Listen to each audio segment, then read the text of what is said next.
দুনিয়ার যত দাগ আছে সব মনে হচ্ছে এই জায়গাতে এসে জমেছে। টাইলসের অবস্থাটা দেখেছেন কতটা বাজে, কতটা নোংরা লাগছে না?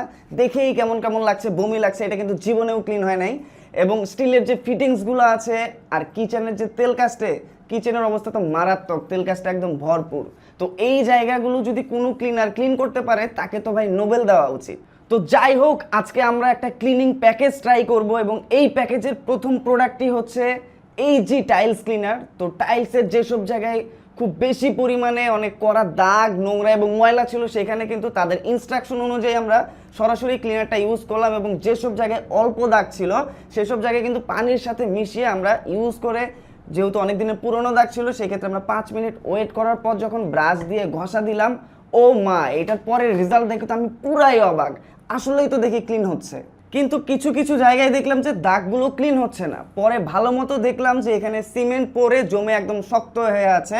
কারণ এই জায়গাটা বানানোর পরে, মানে জন্মের পর থেকে কিন্তু আর কোনোভাবে কোনো ক্লিন করা হয়নি, যার ফলে কিন্তু সিমেন্ট পরে শক্ত হয়ে আছে।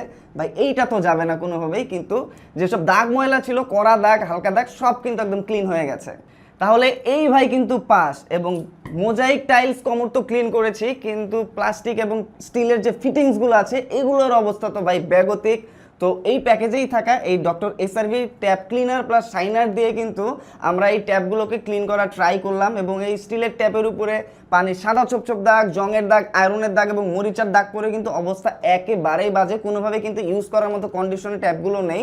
তো ইউজিং প্রসেসটা একদম সেম, জাস্ট স্প্রে করে কিছুক্ষণ রেখে দিয়ে যখন ঘষা দিলাম, আফটার রেজাল্টটা দেখে কিন্তু আমি একদম পুরাই অবাক। ও মা, এটা তো ক্লিন হয়েছে এবং শাইনও করছে। এবং বাথরুমের যে মিরর গ্লাসটা আছে, যেখানে কিন্তু খুমাই ভালোভাবে দেখা যাচ্ছিল না, সেখানেও আমরা এই ট্যাপ ক্লিনার প্লাস শাইনারটা ইউজ করেছি। এবং ওই গ্লাস থেকে কিন্তু সাদা ছোপ দাগ, জংয়ের দাগ এবং আয়রনের দাগ খুব ভালোভাবে ক্লিন হয়ে গেছে এবং নতুনের মতো ঝকঝকে চকচক হয়ে গেছে। তো এইটা দেখে সাহস পেয়ে কিন্তু প্লাস্টিকের ডোরের পেছনে যে সাদা ছোপ দাগ এবং গ্লাস ডোর, গ্লাস পার্টিশনে যে সাদা ছোপ দাগ, জংয়ের দাগ, আয়রনের দাগ ছিল, সেটার উপরে সেমভাবে অ্যাপ্লাই করেছি এবং অনেক ভালো রেজাল্ট পেয়েছি এবং খুব সুন্দরভাবে কিন্তু ক্লিন করতে পেরেছি। আর এই প্যাকেজে কিন্তু একটা কিচেন ক্লিনারও আছে। আর কিচেনের অবস্থা তো ভাই একদম যাচ্ছে তাই অবস্থা ছিল, সব জায়গায় তেল কাস্টে দিয়ে একদম ভর্তি। তো যেসব জায়গায় তেল কাস্টে ছিল সেখানে জাস্ট আমরা কিচেন ক্লিনারটা স্প্রে করে দিলাম। স্প্রে করার সাথে সাথেই দেখছি যে কিছু কিছু তেল কাস্টে একদম মোমের মতো গলে গলে পড়ে যাচ্ছিল। আর যেসব জায়গায় তেল কাস্টেগুলো অনেক শক্ত হয়ে গাঢ় হয়ে আছে, সেখানে স্প্রে করে কিছুক্ষণ রাখার পর এই যে প্যাকেজে থাকা স্ক্র্যাবারটা দিয়ে হালকা ঘষা দিতেই কিন্তু তেল কাস্টেগুলো একদম কাদা মাটির মতো উঠে আসছিল।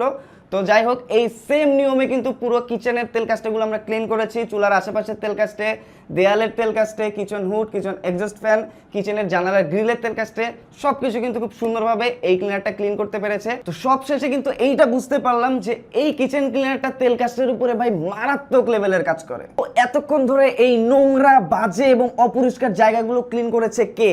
এই ডক্টর টেনি ব্র্যান্ডের এই ক্লিনার প্যাকেজটি। এবং এইটা কিন্তু একদম পয়সা উসুল করে দিবে। আর এই প্যাকেজটা কিন্তু একদম রেডি টু ইউজ, সাথে কিন্তু ব্রাশ, হ্যান্ড গ্লাভ, স্ক্র্যাবার এবং স্প্রে গান সব কিছু সাথে দেওয়া ছিল। আর অরিজিনাল প্রোডাক্টগুলোর ক্যাপের উপরে কিন্তু ডক্টর টেনি ব্র্যান্ডের যে লোগোটা আছে এটা একদম খোদাই করে দেওয়া থাকবে। ভাই দেখলেই কিন্তু বুঝতে পারবেন মাল কিন্তু